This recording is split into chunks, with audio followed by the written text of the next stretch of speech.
Toda la gloria a ti, Señor. Tu poder nos ha levantado, Dios mío.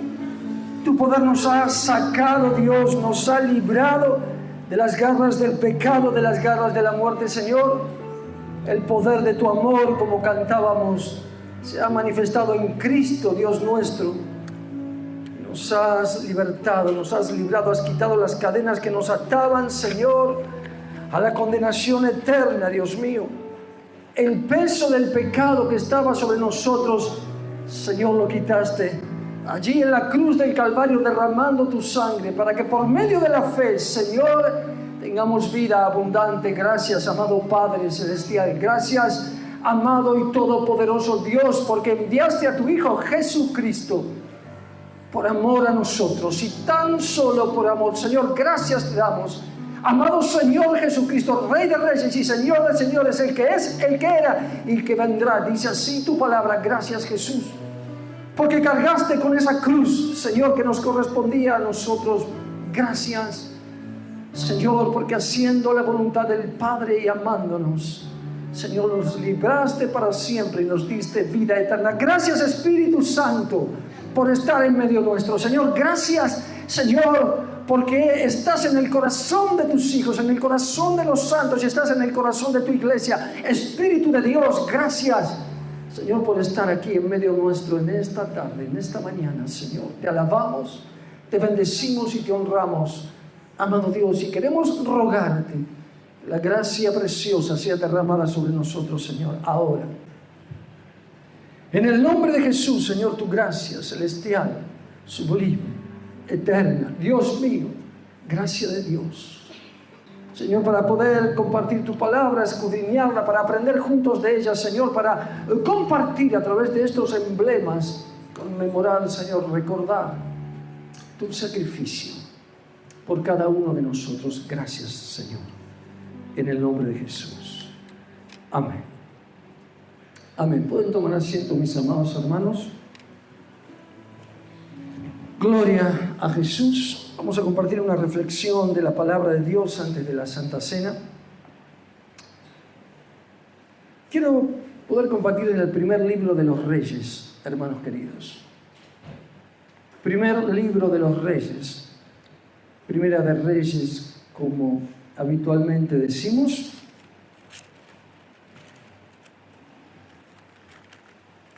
En el Antiguo Testamento. Gloria a Jesús.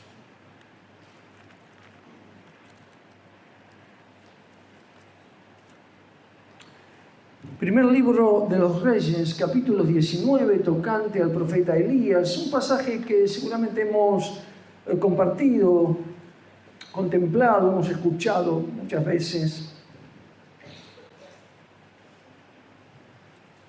Pero como siempre decimos, con la ayuda del Espíritu de Dios, la palabra continúa hablándonos, continúa enseñándonos el Señor Jesús. Aleluya. Primer libro de Reyes, capítulo 19, del versículo 3 en adelante, en la palabra de Dios. Primera de Reyes 19, 3. Dice la palabra del Señor: viendo pues el peligro, se levantó y se fue para salvar su vida, y vino a Beerseba, que está en Judá, y dejó allí a su criado. Y él se fue por el desierto un día de camino, y vino y se sentó debajo de un enebro, y deseando morir, se dijo: basta ya, oh Jehová, quítame la vida, pues no soy yo mejor que mis padres. Y echándose debajo del enebro, se quedó dormido. Y aquí luego un ángel le tocó y le dijo: levántate, come. Entonces él miró, y aquí a su cabecera una torta cocida sobre las ascuas y una vasija de agua, y comió y bebió y volvió a dormirse. Y volviendo el ángel de Jehová la segunda vez lo tocó, diciendo: levántate y come, porque el largo camino te resta. Se levantó pues y comió y bebió, y fortalecido con aquella comida caminó 40 días y 40 noches hasta Horeb, el monte de Dios. Amén. Hasta aquí, hermanos, la palabra del Señor tocante, como decíamos, al profeta Elías, un profeta conocido por nosotros en la Biblia, en la palabra de Dios. Un hombre llamado a enfrentar la maldad y el pecado de Acab, un malvado rey que estaba sobre Israel. Recordemos que Acab tenía por esposa a Jezabel, una mujer idólatra pagana que despreciaba a Dios, despreciaba al pueblo de Dios, y no solamente reinando junto a Acab, se pregonaban la idolatría y establecían la idolatría en medio del pueblo y hacían maldades, sino que además esta mujer procuraba matar a los siervos de Dios, procuraba quitarles la vida a los profetas. Así que a partir de Primera de Reyes, capítulo 17, los capítulos atrás, Elías aparece en escena en este contexto de Israel bajo el reinado de Acab y se presenta decretando sequías y grandes calamidades para aquel pueblo por la falta de arrepentimiento del rey y de Jezabel, ¿sí? Así que en Primera de Reyes aquí 17 dice entonces Elías Tisbita, que era de los moradores de Galad, dijo a Acab: vive Jehová, Dios de Israel, en cuya presencia estoy, que no habrá lluvia ni rocío en estos años, sino por mi palabra. ¿Sí? Ahí aparece en escena, enviado por Dios a hablar delante del rey, llamando al rey al arrepentimiento. Como no se quería arrepentir, entonces venía juicio de Dios sobre aquella tierra, una grande sequía de parte de Dios. Y ya en el capítulo 18, mis amados, Elías proclamaba la verdad y exhortaba al pueblo a decidirse. A ver, si ustedes quieren adorar a Baal, reconózcanlo y adórenlo. Y si quieren adorar a Jehová, háganlo. Pero no estén en el medio, no estén claudicando entre ambos. Esto es lo que en el capítulo 18 dice Elías exhortando al pueblo. Capítulo 18, versículo 20 dice: entonces Acab convocó a todos los hijos de Israel y reunió a los profetas en el monte Carmelo. Y acercándose Elías a todo el pueblo, dijo: ¿hasta cuándo claudicaréis vosotros entre dos pensamientos? Si Jehová es Dios, seguidle, y si Baal, id en pos de él. Y el pueblo no respondió palabra. Y bien, para despejar las dudas, con la convicción de que Dios era el Dios Todopoderoso y que lo había enviado, como sabemos, como hemos leído muchas veces, Elías propone a los profetas de Baal hacer dos altares, cada cual debía hacer su altar. Bueno, y el Dios que respondiese con fuego, ese sería el verdadero Dios. ¿Recuerda usted la historia? Creo que la conocemos todos, mis amados.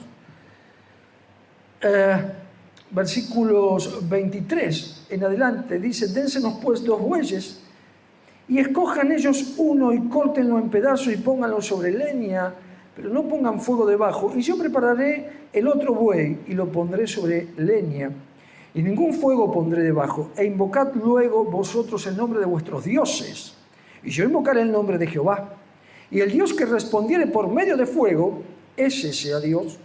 Y todo el pueblo respondió diciendo: bien dicho. Así que estaban todos de acuerdo, como sabemos, en lo que el profeta Elías había propuesto, y más abajo la palabra nos cuenta que estos idólatras, estos paganos, estos adoradores de dioses, de demonios, hicieron altar y comenzaron a clamar a sus dioses y no hubo ninguna respuesta, ¿verdad? Versículo 26 dice que ellos tomaron el buey que les fue dado y lo prepararon e invocaron el nombre de Baal desde la mañana hasta el mediodía, diciendo: Baal, respóndenos. Pero no había voz, ni quien respondiese. Entre tanto, ellos andaban saltando cerca del altar que habían hecho. Es decir, hacían toda clase de cosas para ver si ese Baal le respondía. No había ninguna respuesta. Así que finalmente Elías prepara el altar y hace echar agua. Usted recuerda la historia. Entonces dice: tomó Elías 12 piedras, versículo 31, conforme al número de las tribus de Israel, al cual había sido dada palabra de Jehová, diciendo: Israel será tu nombre, y edificó con las piedras un altar en el nombre de Jehová, y después hizo una zanja alrededor del altar en que cupieran 2 medidas de grano. Preparó luego leña, versículo 33, y cortó el buey en pedazos y lo puso sobre la leña, y dijo: llenad 4 cántaros de aguas y derramadla sobre el holocausto y sobre la leña, y dijo: hacedlo otra vez, y otra vez lo hicieron, y dijo: hacedlo por tercera vez, y lo hicieron la tercera vez, de manera que el agua corría alrededor del altar y también se había llenado de agua la zanja. Y cuando llegó la hora de ofrecerse el holocausto, se acercó el profeta Elías y dijo: Jehová, Dios de Abraham, de Isaac y de Israel, sea hoy manifiesto que tú eres Dios en Israel y que yo soy tu siervo y que por mandato tuyo he hecho estas cosas. Respóndeme, Jehová, respóndeme para que conozca este pueblo que tú, oh Jehová, eres el Dios y que tú vuelves a ti el corazón de ellos. Fíjense la carga que tenía el profeta Elías para que el pueblo de Israel y la rebeldía de los reyes se vuelvan verdaderamente a Dios. Así que luego de orar así, versículo 38 dice que entonces cayó fuego de Jehová y consumió el holocausto, la leña, las piedras y el polvo, y aún lamió el agua que estaba en la zanja. Y viéndolo todo el pueblo, dice el 39, se postraron y dijeron: Jehová es el Dios, Jehová es el Dios. ¿Ven? Así que, como decíamos, mis amados hermanos, todos conocemos estos versículos. En el versículo 40 dice que Elías tomó a los profetas de Baal, los llevó al arroyo de Sison y allí los degolló. No quedó ni uno de los profetas idólatras. Ahora, cuando llegamos al 19:3, hermanos, parece que esto no fue suficiente para el corazón de aquellos malvados reyes de Israel. No fue suficiente para el corazón ni para los ojos de Acab y de Jezabel. Capítulo 19, versículo 1 dice que Acab dio a Jezabel la nueva de todo lo que Elías había hecho y de cómo había matado a espada a todos los profetas. Entonces envió Jezabel a Elías un mensajero diciendo: así me hagan los dioses y aún me añadan. Si mañana a estas horas yo no he puesto tu persona como la de uno de ellos, así como la de los profetas. Viendo pues el peligro, entonces, como leíamos, hermanos, se levantó y se fue Elías para salvar su vida. Tomó a su ayudante, lo dejó en la ciudad de Berseba y él siguió unos kilómetros más, un día de camino. Y encontró allí un enebro, un pequeño arbusto con muchas ramas, con ramas frondosas. Y se sentó debajo y luego se durmió. Nos cuenta así la palabra de Dios. Así que en este contexto, hermanos, de oración, de ayuno, de trabajo, de proclamar la verdad, Elías recibe amenazas de muerte de parte del gobierno de Israel, amenazas muy serias. Entonces, como vio que no había ningún cambio a pesar de todas las señales que la mano de Dios había hecho a través de él, Elías dice: acá me van a matar. Sí, acá no va a cambiar nada, no sé qué está pasando, me voy. Se fue. ¿Se fue para qué? Para salvar su vida. En ese contexto, ante las amenazas de los reyes de Israel, Elías huye para salvar su vida. Así que viendo el peligro, hermanos, y la rebeldía de estos reyes, decide huir. Y la Biblia dice, como leímos, que deja a su ayudante allí en Berseba y él se oculta debajo de un enebro, debajo de un arbusto que tenía muchas ramas, sin fuerzas, deseando morirse. Versículo 4. Deseando morirse, le dice al Señor: quítame la vida, porque yo no soy mejor que mis padres, yo también soy pecador como ellos, no hay nada bueno en mí. Y luego de eso se queda dormido. Así que vemos, hermanos, que decide debajo de aquel enebro bajar los brazos, como quien dice, el profeta Elías, ¿sí? Triste, sin fuerzas, por todo lo que estaba aconteciendo, por todo lo que le rodeaba, por la falta de fruto, si usted me permite, por la falta de resultado. Aún viendo la majestad y el poder de Dios, no había forma de que los reyes y que el pueblo se arrepintieran de corazón. Así que, como decíamos, Elías decide renunciar, bajar los brazos, ya no quiere seguir adelante. Está sobrepasado por las circunstancias, triste, desolado, desea morir. Parece que nada fuese a cambiar a pesar de la manifestación poderosa de Dios. Sí, mis amados. Así que es perseguido por la ambición, por la maldad, por el pecado de Jezabel. Yo me imagino, hermanos, podemos imaginar el corazón de Elías allí debajo del arbolito, Señor, hice todo lo que me pediste que haga, pero no hay cambios, no hay fruto. ¿Para qué seguir? Estoy cansado. No quiero seguir más. Llévame con vos. Quítame la vida. Mi vida te pertenece, es tuya. Tómala, quítamela. ¿Sí? Esto es lo que ora el profeta Elías. No había nada más que hacer según su propio razonamiento. Y hermanos, nosotros vemos la condición del siervo de Dios. Veo que a veces decimos, che, pero ¿cómo estás triste? Toma la victoria. Veo que a veces somos súper victoriosos y súper espirituales. Y mire, la Biblia nos presenta a un siervo de Dios que se había cansado del camino. Un hombre de Dios que había consagrado su vida a Dios, su servicio a Dios. Pero finalmente ahora estaba agotado y estaba triste. Si hubiéramos estado nosotros ahí, ¿qué le hubiéramos dicho? Che, escúchame, despertate, toma la victoria. ¿Sí? Vio como decimos nosotros, como si fuera un pase mágico eso. Elías estaba agotado, cansado del camino. Mis amados hermanos, ¿sí? No había más deseos de seguir adelante, no había más deseos de vivir y mucho menos de servir a Dios. Ahora, lo que realmente la palabra nos enseña acá, hermanos, y es muy precioso, es un detalle muy interesante lo que la palabra nos enseña, es que Dios está por sobre toda circunstancia, por sobre todo desierto que haya ganado nuestro corazón, nuestra vida, nuestro pensamiento. Dios es alto y sublime, como dice su palabra, y Él es superior a cualquier desierto que nosotros podamos estar atravesando. Nosotros vemos aquí 3 detalles muy interesantes, hermanos queridos. En este acontecer en el corazón, en la vida y en el ministerio de Elías. Lo único que le dijo al Señor debajo de aquel arbusto, el Señor, basta, quítame la vida. No hubo ninguna otra oración, con todo que él era un hombre de Dios. Versículo 1 del capítulo 17. Elías era un hombre de Dios, hermanos. Vive mi Dios en cuya presencia estoy. Él era un hombre consagrado a Dios, un hombre espiritual. Pero no hubo una oración larga ni un clamor. Señor, quítame la vida.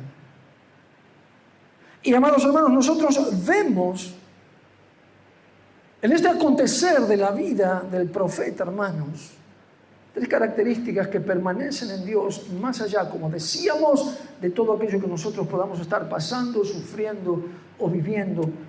Por grande que sean nuestros desiertos, por grande que era el desierto de Elías, Dios se iba a manifestar a él porque Dios no lo había olvidado. Elías podría pensar que el Señor se había olvidado de él, pero Dios no lo iba a olvidar, hermanos.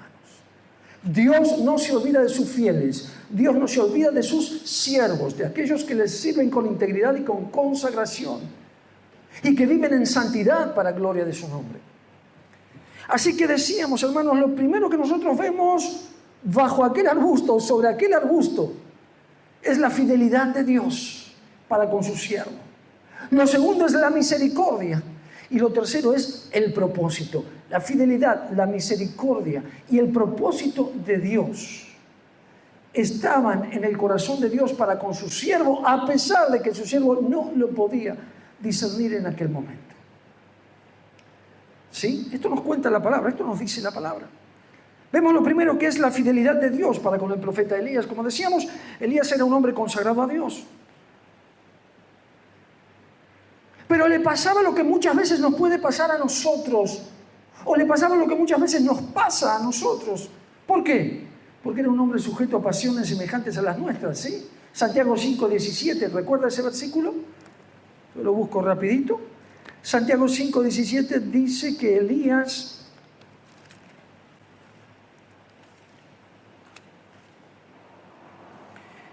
dice Santiago 5:17, Elías era un hombre sujeto a pasiones semejantes a las nuestras y oró fervientemente para que no lloviese, y no llovió sobre la tierra por 3 años y 6 meses. Un hombre consagrado, pero sujeto a pasiones semejantes a las nuestras. Quiere decir que le podrían ocurrir lo que le estaba ocurriendo.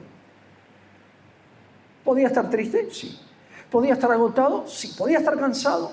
¿Podía tener ganas de rendirse? Pero Dios era superior. Dios era mucho más grande. Sí, la fidelidad de Dios, la misericordia de Dios y el propósito de Dios eran mucho más grande que todo lo que a Elías le estaba aconteciendo, más grande que su desolación, que su tristeza, que su agotamiento, que su cansancio. Y él podía estar padeciendo esto, claro que sí, porque era un hombre sujeto a pasiones, quiere decir que era afectado por los mismos sentimientos que somos afectados nosotros. Era un hombre. Entonces se comprende claramente que podía estar afectado.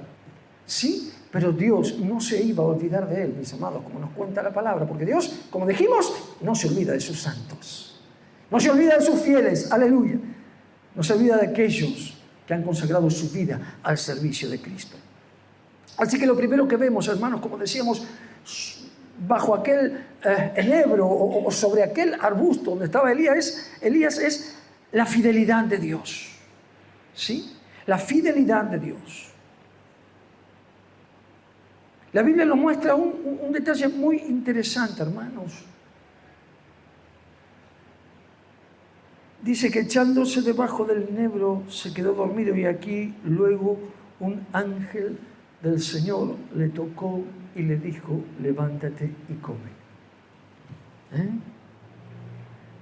Un detalle muy interesante, que es que por extenso que fuese el desierto que estaba atravesando Elías, por extenso que fuese el desierto que había abordado el corazón del siervo de Dios, los ojos del Señor no se habían apartado ni un instante de su vida.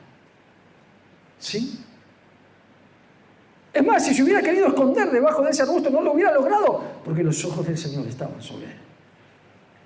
Es decir, por extenso que era el desierto, los ojos de Dios lo seguían a cada paso. ¿Sí? Así que el Señor envía un ángel.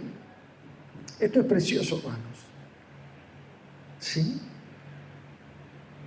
Porque aun cuando nosotros estamos sin fuerzas y a veces sin ganas y sin poder orar como conviene y como corresponde, Dios se ocupa de nosotros. ¿Qué hizo Dios? Miró con sus ojos al profeta, a su siervo. Miró su desolación, su desgaste, su cansancio y envió un ángel a ministrarle. Mis amados hermanos, y el ángel le tocó y le habló. Qué interesante. ¿Sí? Le tocó de parte de Dios y le habló de parte de Dios. Vemos, hermanos queridos, cómo Dios asiste poderosamente a sus siervos, cómo Dios no deja sin cuidado a aquellos que le sirven de corazón, a aquellos que consagran su vida al servicio de Dios. Vemos la fidelidad de Dios, como podemos recordar la fidelidad de Dios para con el apóstol Pablo. Recuerda cuando había una tormenta allí en el barco donde estaba Pablo y de repente, ¿qué dijo el apóstol? El Dios de quien soy, a quien sirvo, ha enviado su ángel. ¿Recuerda usted? Hechos 27, 23. Yo lo leo rapidito. ¿Sí? Estaban en plena tormenta, el barco estaba por zozobrar, hermanos. Y dice Pablo a los tripulantes, a los que estaban en el barco, porque esta noche ha estado conmigo el ángel del Dios, de quien soy y a quien sirvo, diciéndome Pablo, no temas, es necesario que comparezcas ante César, pero Dios te ha concedido a todos los que navegan contigo. ¿Se dan cuenta? En medio de la tormenta, Dios envió el ángel a ministrar a su siervo y envió palabra de Dios. Tal como el profeta Elías, el ángel le toca y le habla.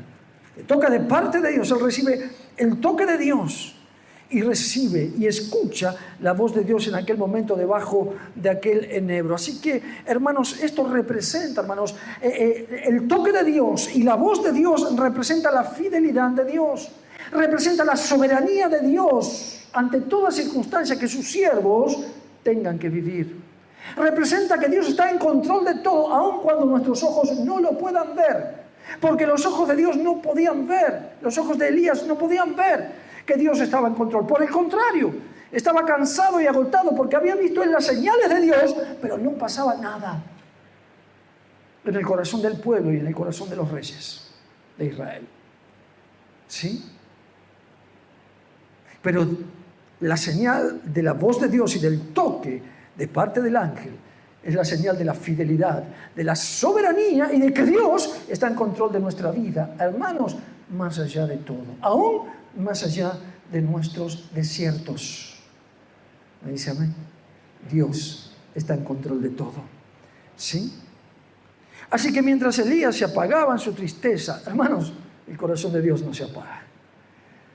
Nosotros podemos estar apagados en nuestra tristeza, pero el Espíritu Santo sigue encendido en el fuego de Dios. Y está pronto el corazón de Dios para ministrar nuestra vida cuando nosotros caemos, cuando nosotros nos sentimos fatigados. Así que, como dijimos, Dios envía a su ángel, toca la vida de Elías y le dice: levántate y come. Una vez más, hermanos, una vez más vemos la fidelidad de Dios haciéndose presente en el desierto para dar vida.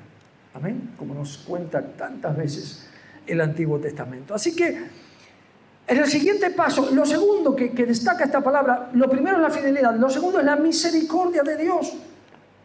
El ángel le dice: levántate, come. Elías estaba experimentando la fidelidad de Dios con el toque del ángel y con la voz del ángel, pero ahora necesitaba experimentar la misericordia por medio del sustento que Dios le envía en aquel desierto. ¿Sí? Un pan, una torta cocida sobre ascuas, es decir, bajo cenizas, y una jarra de agua. Y sabe que tal vez eso era todo para Elías. Es interesante esta palabra. Bueno, le bastaba la fidelidad y le bastaba la misericordia de Dios. Eso era todo. Sabía que Dios seguía estando con él. ¿Sí? Por eso come y vuelve a dormirse. ¿Se da cuenta? Entonces dice: miró y aquí a su cabecera una torta cocida sobre las ascuas y una vasija de agua, y comió y bebió y volvió a dormirse. ¿Por qué? Porque no necesitaba otra cosa. Ya él tenía en su corazón el alimento de Dios, lo que Dios le había mandado. Estaba en paz con Dios. Bien, no había nada más. ¿Sí? Era suficiente para él con eso.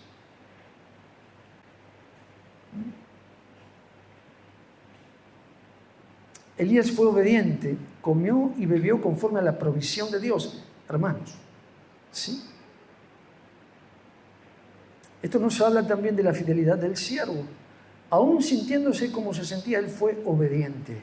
Él no rechazó, no rehusó tomar del alimento que Dios le daba, mis amados. Dios había puesto pan, que representa vida, y agua, que representa la palabra de Dios, que era el sustento que él había enviado, y ese sustento renovó sus fuerzas. Pero volvió a dormirse, no necesitaba otra cosa. Ya estaba en paz con Dios, había probado el alimento de Dios. Pero Dios todavía tenía algo más en su corazón. Mire que el ángel agrega una frase la segunda vez que lo toca. ¿Sí? La segunda vez que lo toca. Versículo 7. Le dice el ángel: levántate y come, porque largo camino te resta. La primera vez le dice: levántate y come. Elías dice: suficiente, estoy en paz con Dios. ¿Sí? Me puedo quedar tranquilo, tomo del alimento y me vuelvo a dormir y sigo descansando. Dios sabrá. ¿Está bien? La segunda vez el ángel le dice: levántate y come, porque largo camino te resta. ¿Qué le está diciendo? No solamente la fidelidad, no solamente la misericordia. Elías, todavía tengo propósito con tu vida. Por eso le dice: largo camino te resta. ¿Se da cuenta? ¿Sí? Así es el corazón de Dios, mis amados. Aun cuando nosotros estemos agotados y fatigados y cansados, amados, Dios no se olvida de sus santos. Aleluya. No se olvida, como decíamos, de sus fieles. Así que en el versículo 8, hermanos, dice que se levantó pues y comió y bebió, y fortalecido con aquella comida caminó 40 días y 40 noches hasta Horeb, el monte de Dios, el monte Sinaí, también se conoce como monte Horeb. ¿Sí? Mis amados hermanos. Así que fortalecido con la provisión de Dios, con el sustento de Dios, caminó conforme en la dirección que que Dios le mandó caminar. Nuevamente Elías entra en los propósitos de Dios. De estar agotado, cansado, de no querer saber más nada, de decirle a Dios lo que tiene que hacer. Yo que Elías le dice a Dios lo que tiene que hacer. Quítame la vida. Lo que a veces nosotros le decimos a Dios lo que Él tiene que hacer. Lo que a nosotros nos parece. Elías lo mismo. Dice, quítame la vida. No, nada, Dios no le responde. Dios tenía todavía fidelidad, misericordia y propósito para su siervo en ese desierto, en medio de su tristeza. Había, en medio de su tristeza, ministración, alimento, fortaleza de Dios. Hermanos, aleluya.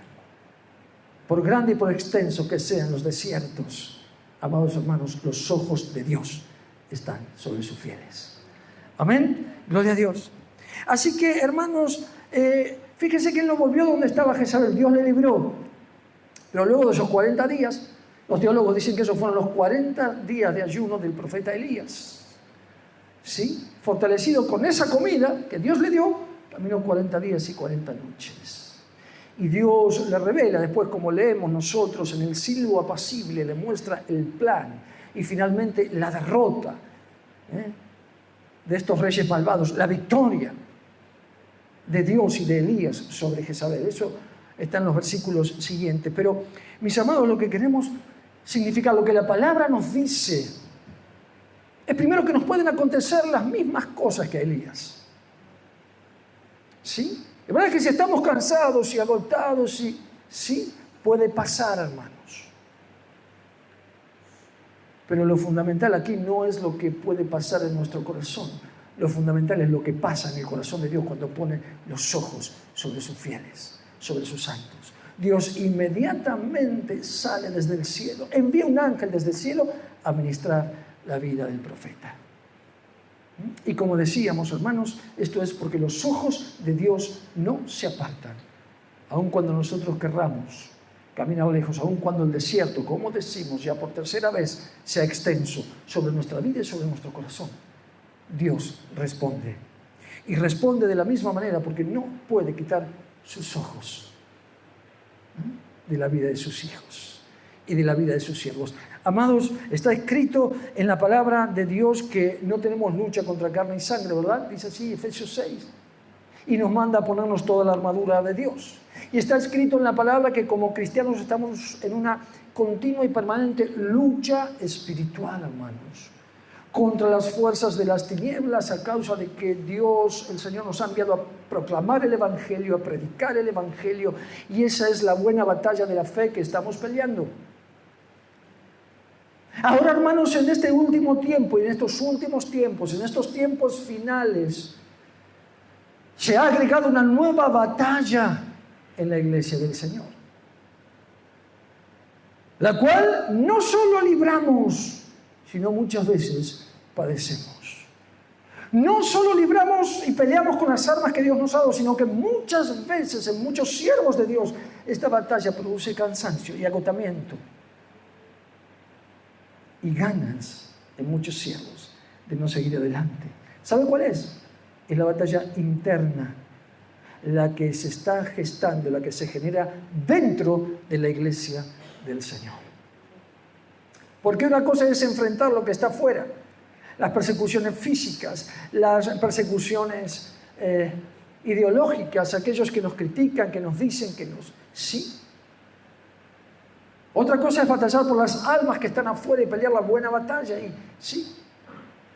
Hay una grandísima batalla en estos tiempos finales que se da y que se está librando dentro de la iglesia. ¿Y sabe qué? La provoca el mismo espíritu del diablo, que es el espíritu de Jezabel.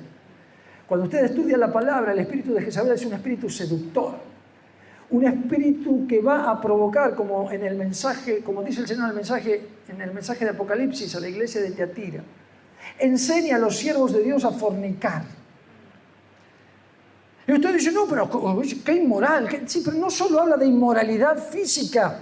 El espíritu de Jezabel enseña a los siervos de Dios a adulterar espiritualmente. Y cuando nosotros vemos la iglesia de hoy, hay un remanente santo que defiende la verdad y hay muchos, sí, que se han ido detrás de la falsa doctrina de las falsas enseñanzas, ¿sí? De la fornicación espiritual. Y están convenciendo a muchos de que esa es la verdad de Dios. Y están convenciendo a muchos de que ese es el evangelio que se debe vivir. Y ustedes saben, yo sé y sabemos que eso no es así. ¿Quién produce esto? Es el espíritu de Jezabel en medio de la iglesia, hermanos. A quien le da lo mismo que podamos consagrarnos y estar aquí, o que podamos hacer cualquier cosa y lo mismo estar aquí. ¿Sí? Porque como somos todos iguales delante de Dios, dice él, la oportunidad la tenemos todos. Entonces es lo mismo que los jóvenes hagan cualquier cosa, después vengan y se paren en la plataforma a cantar, a ministrar. Es lo mismo. Da igual. Mezclan lo santo con los profanos. Han sido seducidos por ese espíritu inmundo que les ha terminado por convencer, como a Jezabel y a Acab, de que no hace falta de repente tanta santidad, de que se puede estar un poco con Dios y un poco con los Baales. ¿Sí? Así opera. Y nosotros, y bueno, hay que aguantar, ¿viste? Tenemos que aguantar hasta que Dios trate con él. Hermano, no hay que aguantar absolutamente nada del espíritu de Jezabel. Hay que reprenderlo en el nombre de Jesús. Porque el Señor Jesucristo no lo tolera. No tiene que tener ni un lugar en la iglesia de Cristo. Le dice el Señor al pastor de Tiatira, tengo contra ti que toleras ese espíritu. ¿Se acuerdan? Apocalipsis 2:20.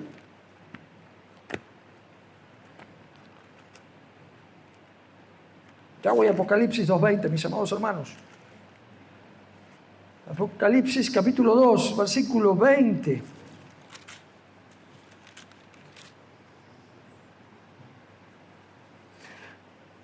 Yo conozco tus obras, le dice al pastor de la iglesia de Tiatira, tu amor, tu fe, tu servicio, tu paciencia, y que tus obras postreras son mejor que las primeras, pero tengo contra ti unas pocas cosas, que toleras a esa mujer Jezabel, que se dice profetiza. ¿Le suena esto? Las profecías de hoy. ¿Vio? Los nuevos apóstoles, los nuevos profetas que traen mensajes proféticos, canciones proféticas, todo profético, ¿sí? Tengo contra ti que toleras a esa mujer que se dice profetiza, que enseñe y seduzca a mis siervos a fornicar y a comer cosas sacrificadas a los ídolos.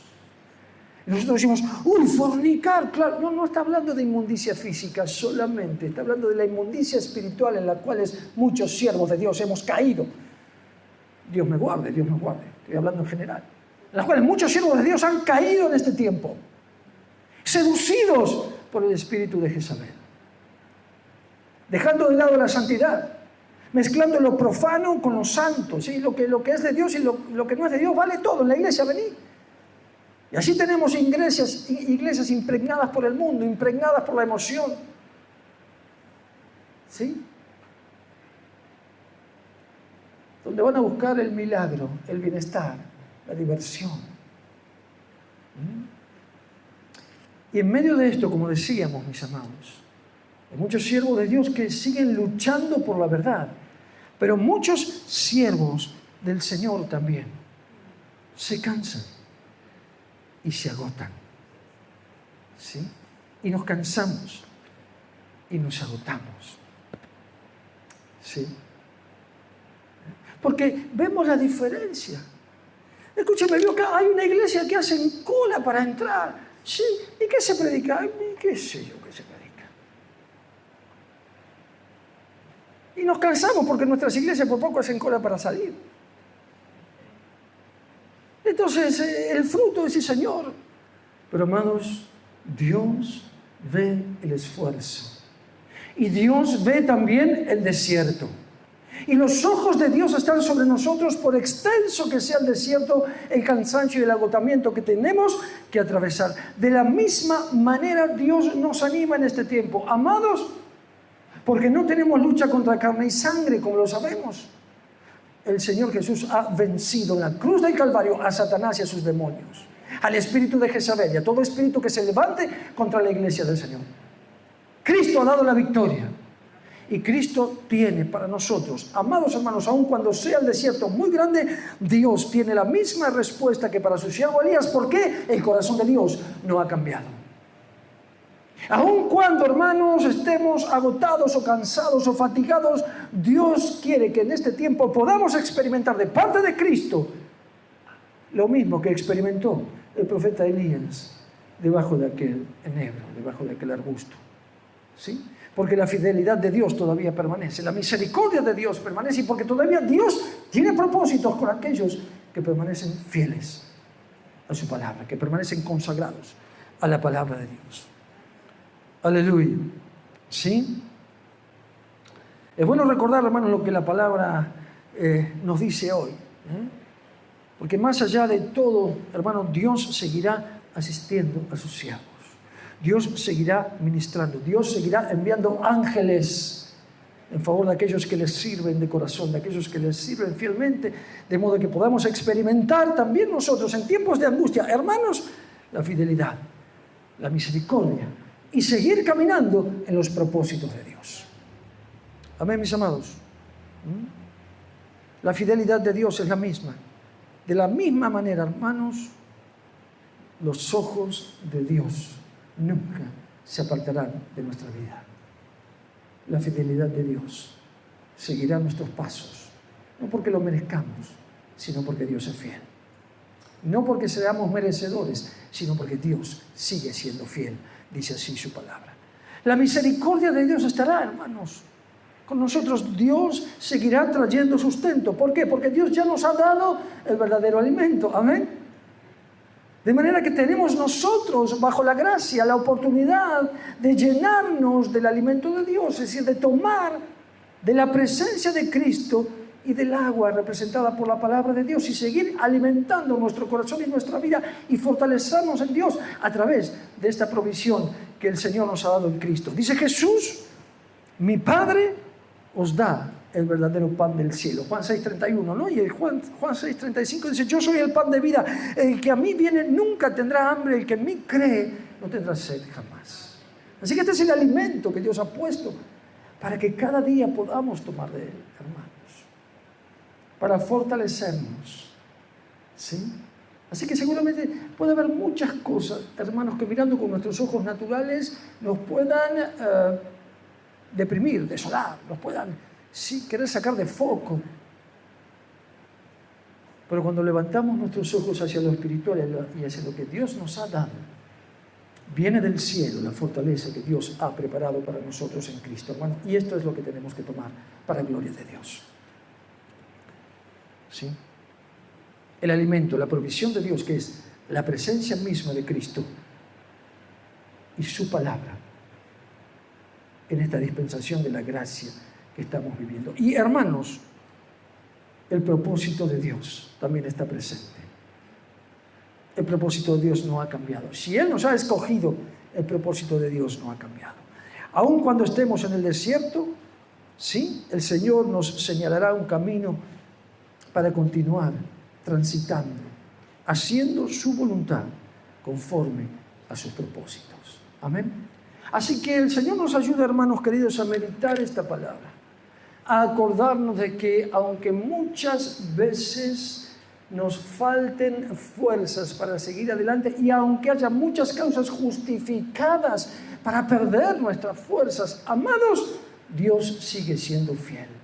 Dios sigue siendo misericordioso. Los ojos de Dios no se apartan de sus fieles. Los ojos de Dios no se apartan de sus santos.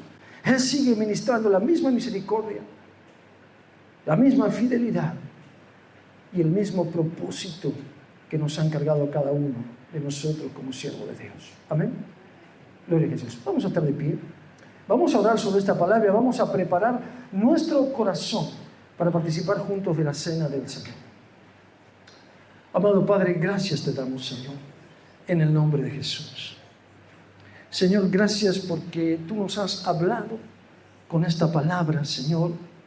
Oh Dios, como dice la Biblia, Elías era un hombre que era afectado por sentimientos iguales a los nuestros, Señor, de tal manera que, Señor, tal vez podamos llegar a sentirnos en este tiempo como aquel varón, Señor, agotados y cansados. Señor, te rogamos en el nombre de Jesús en esta hora, que de la misma manera podamos ver con claridad, Señor, y escudriñar a través de tu palabra el corazón de Dios y recibir, Dios mío, por medio del Espíritu Santo, lo que tú tienes preparado. Señor, la fidelidad, la misericordia y el poder caminar y continuar en tus propósitos conforme a la gracia que tú nos has dado en Cristo. Padre, gracias te damos.